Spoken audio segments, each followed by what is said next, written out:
podcast IMO.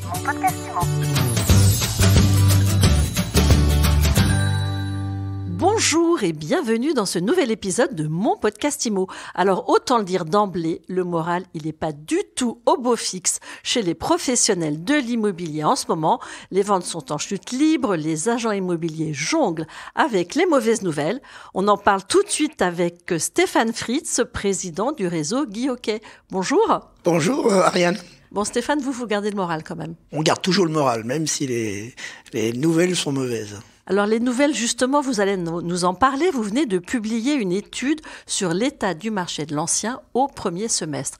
En 2 mots, elle dit quoi votre étude ? Elle dit que globalement les prix ne baissent pas encore, en tout cas pas suffisamment pour relancer le marché. Et il y a un certain attentisme, des reports de dossiers pour les acheteurs, un attentisme fort quant à la baisse des prix des vendeurs. Et donc on a une contraction aujourd'hui du volume des ventes. C'est un marché aujourd'hui qui est en pause un peu à l'image de ce qu'on avait vécu, mais pas aussi fortement que les mois de mai et juin 2020 pendant la période Covid. Les ventes ne se font pas parce que les crédits immobiliers ont beaucoup grimpé, les acquéreurs n'ont plus les moyens de financer et les prix ne baissent pas suffisamment. Aujourd'hui, le logement, ça devient un sujet de riche. C'est-à-dire que c'est pas seulement les taux de crédit. Les taux de crédit, bien évidemment, ont flambé, mais aussi les matières premières, l'énergie, l'inflation. Aujourd'hui, donc le coût de la vie, on a beaucoup de gens, beaucoup de ménages, pour les ménages les plus faibles pour le coup, sont sortis du spectre des acquéreurs solvables. Comment ils vivent ça, vos collaborateurs, vos franchisés, vos conseillers immobiliers ? On répond à ça, bien évidemment, on explique un peu la situation, c'est la raison pour laquelle on fait le baromètre, il n'est pas seulement à l'attention des gens à l'extérieur, mais aussi de nos collaborateurs pour que ce soit un outil pour pouvoir accompagner leurs clients acheteurs et vendeurs. Comment on répond, quels conseils on peut donner ? En clair, si vous n'êtes pas vraiment vendeur, je vous conseille de sortir votre bien de la vente. On va revenir aujourd'hui sur un marché de raison. Si vous n'avez pas le choix, on en avait eu parlé, les raisons pour lesquelles on vend, c'est souvent des événements heureux comme le mariage et les naissances, des événements malheureux comme les décès aujourd'hui et les divorces et les mutations. Si on n'a pas le choix, on devra vendre. En revanche, si on a le choix, il est préférable d'attendre. Alors là, c'est un conseil pratique pour les porteurs de projets, acquéreurs ou vendeurs et pour les conseillers immobiliers. Est-ce qu'il faut rester dans ce métier ? Est-ce qu'il faut revoir ses bases, travailler ses classiques ? Comment vous les accompagnez ? Bien sûr qu'il faut rester dans ce métier et je pense qu'il faut être prêt à une reprise, parce que quand vous avez une contraction de marché comme ça, c'est une pause, mais il y a des projets qui doivent se faire et qui vont se faire, donc je pense qu'il faut être prêt à reprendre le marché derrière. Est-ce qu'on sera aussi nombreux à faire le métier ? Ça, je n'en suis pas sûr, puisqu'on a été pendant les 3 dernières années porté par justement l'explosion, et on en avait parlé avec vous, Ariane, l'explosion des décès et des divorces qui a boosté anormalement le marché. Aujourd'hui, si on vient à un marché de raison aux alentours de 950 000 transactions, je pense qu'on sera moins nombreux à faire le métier. Les dernières années, elles ont été exceptionnelles. Il y a beaucoup de gens se plaignent aujourd'hui de la situation en oubliant quand même qu'on vient d'années fastes. Est-ce que ça, c'est un réflexe d'agent immobilier ? Alors, c'est toujours un réflexe de Français, on va dire, plus que d'agent immobilier. On est sur une période faste et à un moment où il faut se mettre à bosser, c'est forcément difficile.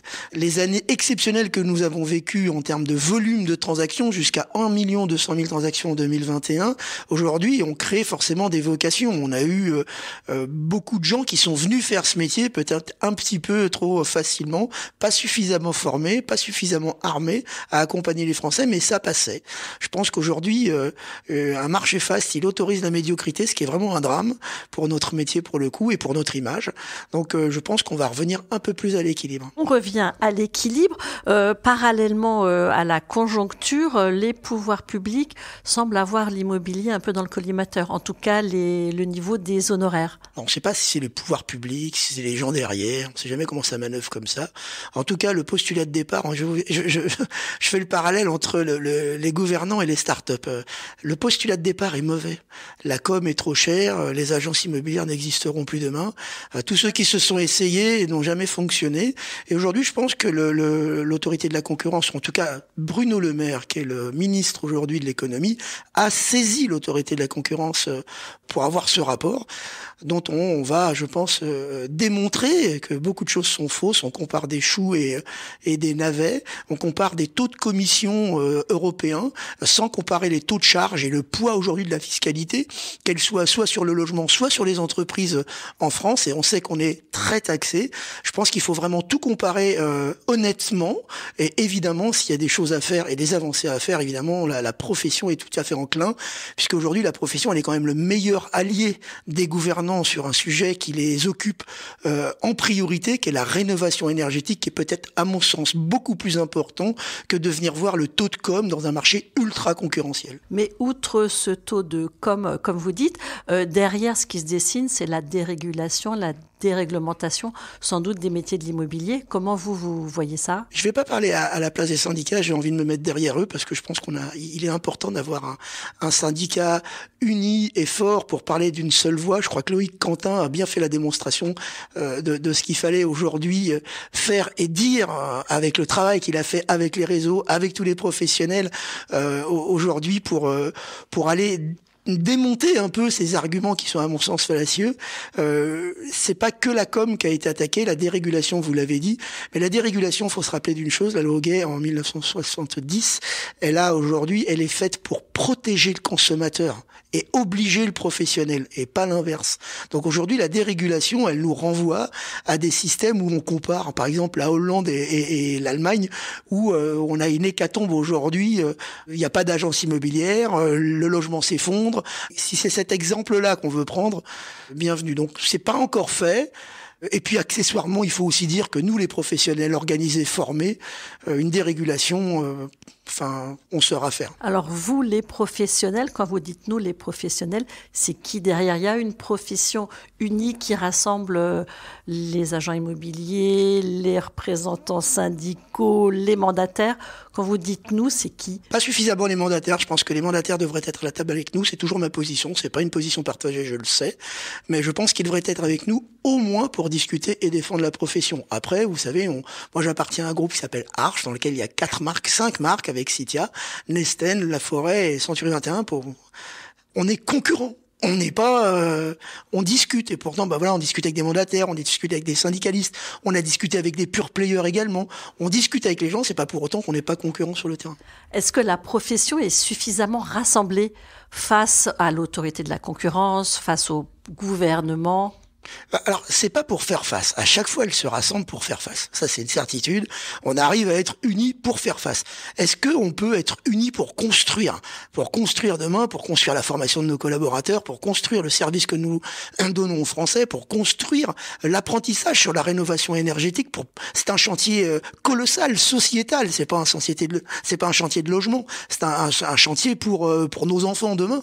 Donc, comment on peut construire demain et avoir un syndicat uni? Est-ce qu'on a un syndicat uni? Non, et le dernier rendez-vous qu'a fait un syndicat auprès d'une autorité, celle de la ministre, je crois, de Olivia Grégoire, montre à quel point l'impréparation peut nuire aujourd'hui à la profession. Il nous faut aujourd'hui parler d'une seule voix. J'appelle de mes vœux un syndicat unique, et si c'est pas le cas, au moins des positions uniques. Donc ça, c'est votre premier coup de gueule. Le deuxième, on vous entend beaucoup prendre la parole sur le sujet sur LinkedIn notamment. Vous êtes remonté contre un portail immobilier. Alors on est remonté, on explique déjà depuis plusieurs années que un agrégateur comme celui-ci, on a des exemples concrets dans d'autres domaines, notamment je prendrai le cas de Booking. Booking, il faut savoir, c'est 80% aujourd'hui des locations de chambres d'hôtel. 80%. Donc il n'a pas besoin d'avoir d'actifs immobiliers ou hôteliers pour être le patron de tout ça. Et il prend jusqu'à 20% des marges des hôteliers. C'est une catastrophe. On a souhaité ne pas faire ça. Voilà. On a voulu protéger nos agences et on a créé bien ici, la profession a créé bien ici, qui est l'assurance aujourd'hui, qu'on viendra pas prendre les marges, qu'on sera aidant et que sera facilitant, que sera un vrai site aujourd'hui de pros par les pros pour les pros, et qu'on sera pas là en train de prendre les marges de nos clients franchisés ou adhérents. Donc c'est pour ça que on a expliqué déjà il y a plusieurs années qu'on ne souhaitait pas d'accords nationaux avec ce loger pour beaucoup d'entre nous. Pour ne pas le nommer, le portail que vous allumez entre guillemets, c'est ce loger. Oui, parce que les autres sont derrière, donc. Donc c'est surtout celui qui est devant qui est intéressant.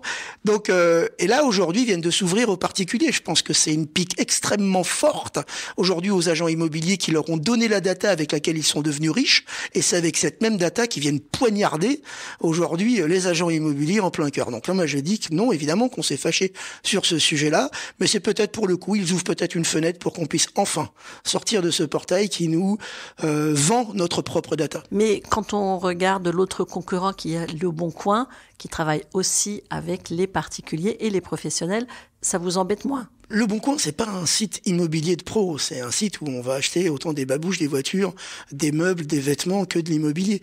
Donc c'est moins inquiétant qu'un site dédié pro qui s'est quand même déjà porté acquéreur de réseaux immobiliers. Donc on est en train de créer notre propre monstre. Donc il est important aujourd'hui d'avoir une position claire sur ce sujet, c'est la mienne. Est-ce qu'on pourrait dire à contrario que bien ici, c'est peut-être aussi le portail du groupe Arche? Ah non, pas du tout.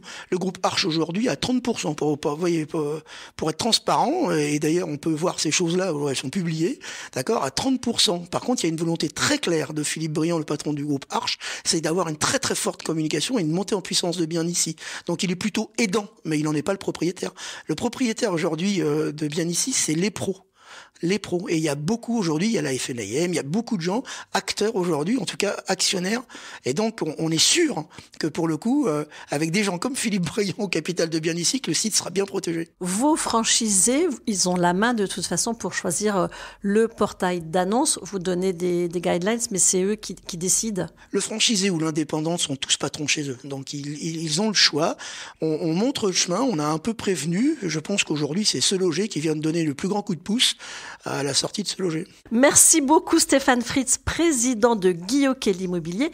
Merci pour cette interview sans langue de bois. Merci Ariane. Et je vous dis à très vite pour un nouvel épisode de Mon Podcast Immo. Mon Podcast Immo. Mon Podcast Immo.